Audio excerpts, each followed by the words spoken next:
Lately, we've been getting a lot of indie games.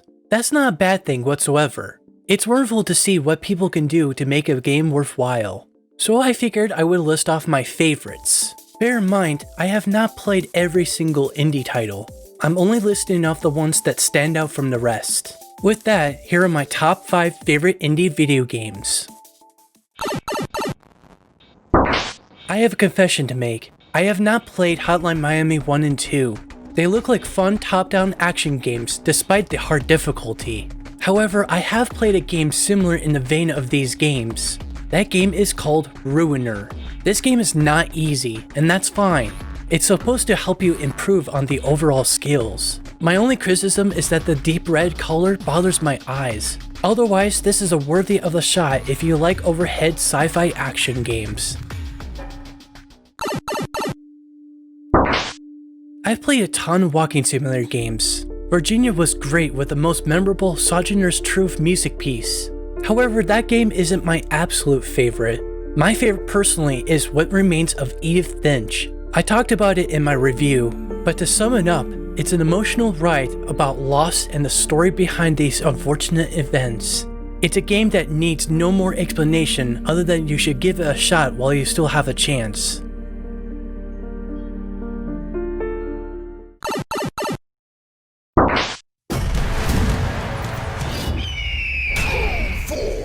Heck yeah!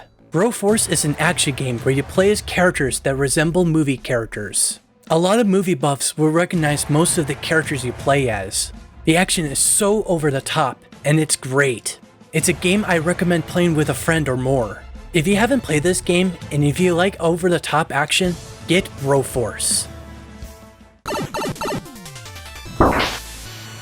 This was on my favorite games of all time list. However, my opinion of this game has somewhat changed seeing as how I've played a lot more games. Don't get me wrong, it's a fantastic game and I love it to pieces. It's just there's one other game that took a spot at number 1. For those who don't know what Shovel Knight is, it's an 8-bit side-scroller that is reminiscent of the old Nintendo games from the 80s. It combines with DuckTales and Super Mario Bros. 3. With more content added in, it makes it more enjoyable than ever before. It's something I highly recommend for people.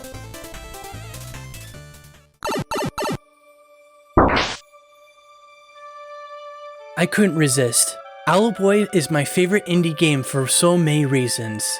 Firstly, the gameplay is so unique and something I've never seen in any game. Secondly, I really like the soundtrack. It's great and it's catchy. But more importantly, the story.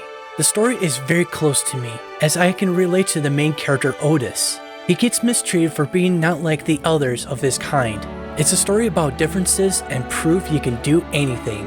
It may not be easy, but the story is what makes the game my number 1 indie game, and I would consider it my favorite. Do you have a favorite indie game? Feel free to share them in the comment section. Thanks for watching.